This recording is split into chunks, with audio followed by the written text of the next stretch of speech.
Prison in decentralized law. Aggression prevents harmonious, peaceful living, and therefore needs to be swiftly addressed, as prospering civilizations are able and keen to do.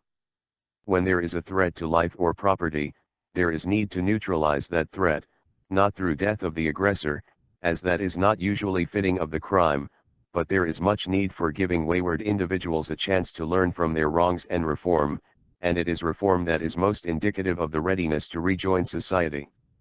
Learning non-aggression is an education process for those who were not so fortunate to learn it in their upbringing, and institutions that are suited for holding aggressors are of no long-term benefit if they do not also provide education for those who need it to conduct themselves well in civilization. A prison of law monopolists is generally a place to lock up and store those who have violated all manner of laws, whether the laws are of actual valid basis due to having been established out of non-aggression philosophy or of arbitrary basis with appeal to authority and stemming from preferences of said authority. The requisite for a person to be sentenced to a human storage facility and have no option is due to forcefully maintained monopoly of the service of law, which forceful maintenance is initiatory violence, which is against the base principle upon which societies must be built in order to have lasting peace and prosperity, the non-aggression principle. Civilizations built on authority, which is fiction, are law monopolies, and invariably, law monopolies will incur expiration and undue hindrance to life throughout their term, which hindrance to life is wherein immorality is sourced. The philosophy of non-aggression is antithetical to prison monopoly, and thus, competition of prison must abound. Further, one who becomes imprisoned, due to determinations made by free market decision services must remain free to choose among all services of law, including prison services, or, more suitably termed, student/employee securement organizations, and thereby, the client is not required to remain within a particular prison, which is strong incentive for prisons to provide good treatment and services for reform, so that they keep a well-trained workforce. The competition among prisons to maintain preferable conditions for prisoners would be great. At any time that a prisoner, or client, prefers to transfer from one facility to a different facility, the transfer may be completed, if the facility is willing to accept the transfer. Freedom of choice by prisoner, clients, is mandated by the principle of non-aggression, a fundamental principle of morality. In other words, it is not the right of people to impose that an aggressor be prevented from choosing where they want to reform. A prison, in decentralized society, would simply be a provider of many services, with customers who happen to have need for reform, and need to be contained. There is no obligation on any other member of society to pay for the prison stay of prisoners, since taxation is theft, and there is therefore a need for each prison client to choose a prison service that offers employment and terms most suitable for them. Rental units are provided by the prison provider, as are supply stores, utilities, and so forth. The prison provider is most likely a company that is in need of workers, and offers securement of those workers, along with competitive wages, privileges and amenities in exchange for getting some of those wages back. This is an advantage to a company because a huge expense for them is paying out wages, and if they host prisoners, they can collect some wages back through the spending of their captive workforce. The company would have shelter, utilities, food, supplies, and so forth, all of which the workforce can earn themselves. Technological solutions would be key to keeping impartial ratings and records of clients to keep bias from affecting their options. Of course, if such a company or organization does not prioritize the education and reform process, they will not have strong reform statistics, and other metrics demonstrating reputable reform, and their effectiveness may evolve to determine the length one must stay in order to meet requirements of reform, which may dissuade an aggressor from selecting such a prison service. The reform ratings may evolve to be so key to the length of term decision that the rating would be of top decision consideration to those aggressors needing a prison service. To many, it may be more important to have a shorter length of stay than generous amenities, privileges, and so forth. For this reason, those who commit forms of aggression for which long reform processes are required, or for those not mentally able to reform, the preferences may be geared more toward those prison companies that provide more generous amenities and privileges over their long stay. Likely for many will be the prioritization of employment consideration, but many factors will play in the deciding of where to choose secured living while serving a reform process deemed necessary for non-aggression training. In decentralized law, the services around determining the length of stay in a secured facility will likely rely heavily on scientific data around the topic of repeat offense. Because preventing repeat offense is the entire purpose of reform services, it may be that the length of stay becomes centered around the science behind determining how long a stay, in what manner of programs, are required to prevent repeat offense. As is the case now, in prison monopolies, it is not sufficient to herd people into human storage where there is no education on non-aggression, nor is there generally influence that nurtures non-aggression.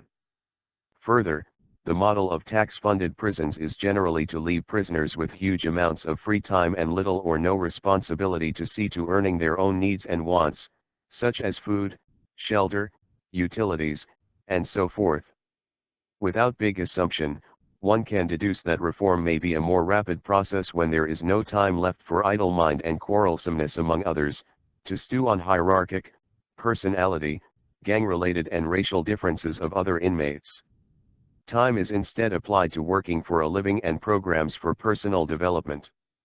The reform process can likely be shortened significantly from what it is in law monopoly, so that errors of the past are not repeated over and over, as is so often the case now. Punishment is the model we often see in law monopolies, not reform. Though the current prison model grants very undesirable circumstances to prisoners, which may be a crime deterrent, reform is not its strong point, as is shown in the repetition of offense among those released from prisons. Whether or not punishment is effective in reform is a topic of controversy, but accountability is most definitely a crucial part of reform. Reform must have much more to it than strict rules and regiment. People who are taught to rely on such structured and authoritarian settings in order to conduct themselves well are not learning the skills to become free and harmonious sovereigns that can be trusted about in society. Punishment is indeed the smallest of concerns, if at all, and it is indeed a topic of controversy, because already there is the natural consequence of distrust of other sovereigns enough to require securement, and undergo the course of reform. There is also much controversy around the topic of punishment in the fields of psychology and neuroscience regarding effectiveness of punishment in behavioral modification. Most compelling for the purposes of this subject is the argument for invalidity of man-made consequence imposed onto another. Punishment must reign from authority, which is illegitimate, and is antithetical to the non-aggression principle. Non-aggression relies on natural consequences for reform. Prisoners who perpetuate aggression once entering prison will have great reduction in options, as the cost of monitoring prisoners who have heightened proclivity for aggression is greater, and the misconduct will make a prisoner unwelcome in many or most facilities, leaving them with prison options that are not likely as favorable as the rest. Yet, abuse or neglect of prisoners in such an environment of decentralized law will quite likely have numerous checks on it, just as we have in many governments today, though much greater in number due to decentralization. The more a government has external checks and balances monitoring it, the more it protects individuals and their freedoms, but a monopoly still fundamentally being a monopoly, and as such, a violation of non-aggression, it cannot decentralize consistently, and it cannot ensure individual freedom to nearly the extent that decentralized law can. Governments tax and impose other laws that favor themselves and their select corporations at the expense of individuals and their freedom. Of all governments, those that decentralize decision power among their various divisions can be most representative of what decentralized law will manifest, yet they are still far from preserving the level of freedom anticipated to be preserved by decentralized law. Checks and balances will abound in decentralized law. Not even a world government could be as consistent in protecting individual freedom, and certainly would not have incentive to do so, but would instead have incentive to oppress and hinder for their own gain. Though prisons for the highly aggressive would likely be less desirable, even they have much greater hope for quality than monopolized prisons. Decentralized law distributes decision power.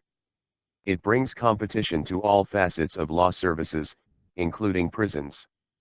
Law is the service of providing decisions on how to proceed in a conflict or transaction. Law cannot be monopolized without the use of force. Law cannot be monopolized without mass delusion. Governments instill widespread patriotism through government schools and mainstream media. We would have natural inclination to arrive to more reasoned substitutes for central planning and law monopoly without this brainwashing.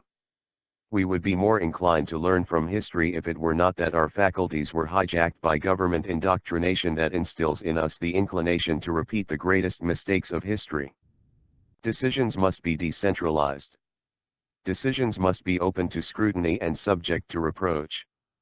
Baseless, partial and irrational decisions must be vulnerable to the checks of others and ding against reputability.